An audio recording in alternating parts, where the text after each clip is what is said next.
እንግዲህ በኢትዮጵያ ኦርቶዶክስ ተዋሕዶ ቤተክርስቲያን ውስጥ ያው ደብተራ የሚለው ቃል ጥልቅ የሆነ መንፈሳዊ ታሪካዊና ትምህርታዊ ትርጉም ያለው ማዕረግ ነው። ብዙ ጊዜ በተለይ አሁን ባለው ትውልድ ወይም ራሱን ዘመናዊ ብሎ በሚመለከተው በዚህ ትውልድ ይህ አነጋገር ደብተራ የሚለው አነጋገር ቃሉ የተሳሳተ ትርጓሜ ሲሰጠው ይስተዋላል። ነገር ግን በቤተክርስቲያን ስርዓት ውስጥ ትልቅ ቦታ ያለው ማዕረግ እንደሆነ ማወቅ ያስፈልጋል። ደብተራ የሚለው ቃል እንግዲህ የግዕዝ ቃል ሲሆን ትርጉሙም ድንኳን ማለት ነው።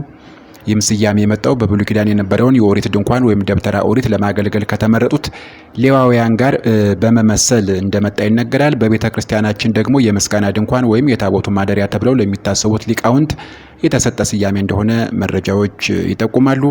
አንድ ሰው እንግዲህ ደብተራ ለመባል ረጅም ዓመታት የሚፈጅ የቤተ ክርስቲያን ትምህርቶችን ማጠናቀቅ ይጠበቅበታል። ዋና ተግባራቸውም ቀጥለው ያሉት ናቸው። አብራችሁን ሁኑ። ሰብስክራይብ እያደረጋችሁ ቤተሰብ ሁኑ። የመጀመሪያው እንግዲህ ማህሌትና ዝማሬ ነው። በዋዜማ በቅዳሴና በበዓላት ወቅት ቅዱስ ያሬድ የደረሰውን ዜማ በከበሮ፣ በጽናጽል፣ በቃጭል በማጀብ ለፈጣሪ ምስጋና ያቀርባሉ። ሁለተኛው ቅኔ ማዘረፍና መዝረፍ ነው። የቤተ ክርስቲያኗ ምስጢርና የቋንቋ ጥበብ በቅኔ አማካኝነት የሚገልጡ ፈላስፋዎችና ባለቅኔዎች ተደርገው ይወሰዳሉ ደብተራዎች። ሌላኛው መጽሐፍትን መተርጎም ነው። በብሉያትና ሐዲሳትን እንዲሁም የሊቃውንት መጽሐፍትን የመተርጎም ብቃት ያላቸው ምሁራን እንደሆኑ ይነገርላቸዋል። በዚህ ቪዲዮ የምንመለከተው ምንድነው? ደብተራን በተመለከተ የተሳሳቱ አመለካከቶች ምንድናቸው የሚለው ማየቱ ተገቢ ነው። መስተካከል ስላለበት መማር ስላለብን እኛም ግንዛቤ መፍጠር ስላለብን በአሁኑ ጊዜ በአብዛኛው ሕዝብ ዘንድ አንዳንድ ሰዎች የምትጠይቋቸው ደብተራ ሲባል መጥፎ ስራ የሚሰሩ መተት የሚሰሩ ወይም አስማተኞች ተደርገው የሚታዩበት ሁኔታ አለ። ይሄ በአብዛኛው ሰው ዘንድ ያለ የተሳሳተ አመለካከት እንደሆነ እናያለን። አንተ ደብተራ ብለው የሚሳደቡ ሰዎችም አሉ። ይሄ ካለማወቅ ነው። በእርግጥ የሚናገሩትን አያውቁምና ይቅር በላቸው ብሎ ማለፍ ተገቢ ሊሆን ይችላል። ነገር ግን እውነታው ምንድን ነው? እኛ ኦርቶዶክሳውያን የቤተ ክርስቲያን ልጆች ምንድነው ሊኖረን የሚገባው ግንዛቤ? ምንድነው ማስተማር ያለብን? ስናውቅ ነው የምናሳውቀው። ስለዚህ ማወቅ አለብን። እንደነዚህ ያሉ ቻናሎችን ልናበረታታ አብረናቸው ከጎናቸው ልንቆም ይገባል የምንለውም ለዚህ ነው። እውነታው ምንድነው? ደብተራነት የሊቅነት እንጂ የጥንቆላ ማዕረግ አይደለም። ይህንን ኦርቶዶክሳውያን ማወቅ አለብን። ደብተራነት የሊቅነት እንጂ የጥንቆላ ማዕረግ አይደለም። እኛ ይህንን አውቀን ለሌሎች ማሳወቅ፣ ማሳመን፣ ግንዛቤ መፍጠር ይጠበቅብናል። መተትና ጥንቆላ በቤተ ክርስቲያኗ ሕግ እጅግ የተከለከለና የሚያስወግዝ ተግባር እንደሆነም እውነቱን መናገር መመስከር ያስፈልጋል። አንዳንድ ግለሰቦች የቤተ ክርስቲያኑን ትምህርት ለክፉ ተግባር ሊጠቀሙበት ቢችሉም ያ ግን የደብተራነት ትርጉም አይደለም፣ ቤተ ክርስቲያንንም አይወክሉም። እንደነዚህ ያሉ ብልሹ አሰራር የሚሰሩ ግለሰቦች ማለት ነው።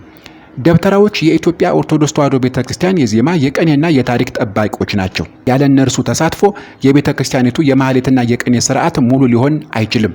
የምስጋናና የዜማ መሪነታቸው ይጠቀስላቸዋል። ይህ እንግዲህ የደብተራዎች ዋነኛውና የሚታዩበት ሚና ነው። የቅዱስ ያሬድን የዜማ መጻሕፍት ድጓ፣ ጾመ ድጓ፣ ዝማሬ፣ መሳወት በሚገባ በመማር በበዓላትና በሰንበት ዋዜማዎች ማህሌት ይቆማሉ። በዜማ ውስጥ ያሉትን ስልቶች እነ ግዕዝን፣ እዝልና አራራይን በመጠቀም በከበሮና በጸናጽል የታጀበ ሽብሸባ ያቀርባሉ። የአምልኮ ስርዓት በድምቀትና በስርዓት እንዲከናወን የድርሻቸውን ይወጣሉ ማለት ነው። ሁለተኛው የቅኔ ፍልስፍና ምንጭነት ነው። ደብተራዎች የቤተ ክርስቲያኗ አስተሳሳቢዎች ናቸው ይባላል። በቅኔ ትምህርት የሰለጠኑ በመሆናቸው በየዕለቱ ለሚከበሩ ቅዱሳንና ለበዓላት የሚስማማ አዲስ ቅኔ ይቀኛሉ።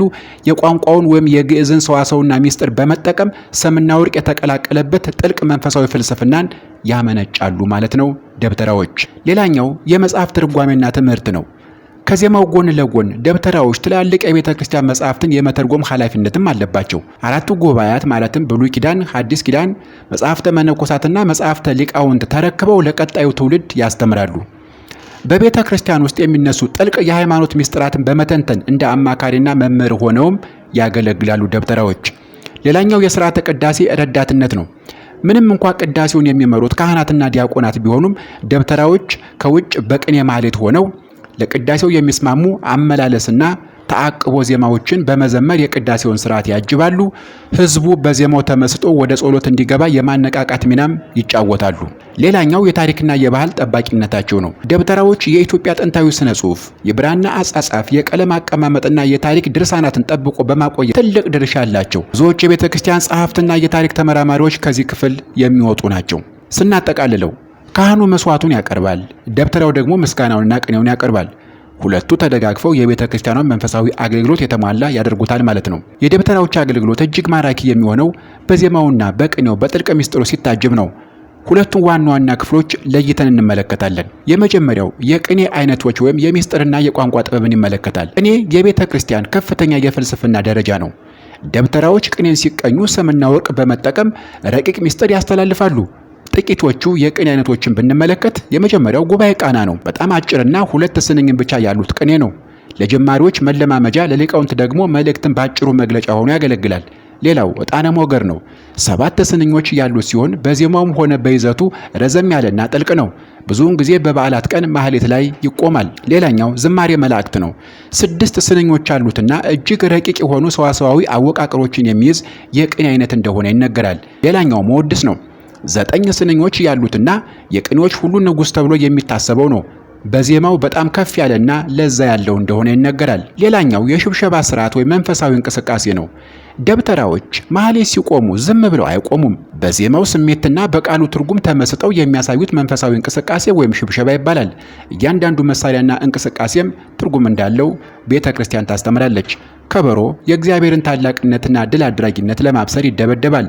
አጠቃቀሙም እንደ ዜማው አይነት ለስላሳ ወይም ፈጣን ሆኖ ሊለዋወጥ ይችላል። ሌላኛው ጸናጽል ነው።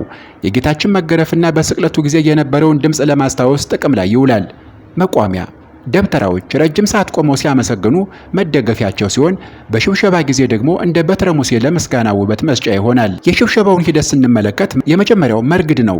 ዝግ ያለና ረጋ ያለ የሰውነት እንቅስቃሴ የሚደረግበት የሽብሸባ ጅማሬ ነው። ሁለተኛው መጥለቅ ወይም መውረድ ዜማው እየፈጠነና እንቅስቃሴውም እየጨመረ የሚሄድበት ደረጃ ሲሆን፣ ሶስተኛው ጽፋት ወይም ማጨብጨብ በዜማው መደምደሚያ ላይ በጋራ የሚደረግ የተሳካ ድምፅና እንቅስቃሴ እንደሆነ ቤተ ክርስቲያን ታስተምራለች። አስገራሚውን እውነታ እዚህ ላይ እንመልከት። ደብተራዎች እነዚህን ሁሉ እንቅስቃሴዎችና ቅኔዎች የሚያከናውኑት በቃል ወይም በአእምሮ እንጂ መጽሐፍ ይዘው ወይም ማስታወሻ ይዘው ወይም ደብተር ይዘው አይደለም። ይህ ደግሞ የእነሱን ከፍተኛ የማስታወስ ብቃትና የትምህርት ጥራት በግልጽ ያሳያል። የተወደዳቸው የእግዚአብሔር ቤተሰቦች ዛሬ ደብተራ የሚለውን ቃል በመውሰድ ወደ እናንተ ያቀረብነው ሐሳቤንን ይመስል ነበረ። ከወደዳችሁት ሰብስክራይብ አድርጉ። ቤተሰብ እንሁን፣ እየተማማርን ወደፊት እንቀጥላለን ማለት ነው። ሰላም፣ ጤና፣ ፍቅር ከእናንተ ጋር ይሁን። የእግዚአብሔር ሰላም ከኛ ጋር ይሁን። የእናታችን የቅድስት ድንግል ማርያም ምልጃዋ፣ ጸሎቷ፣ የቅዱሳን ረድኤት በረከት ከኛ ጋር ይሁን። ሰላም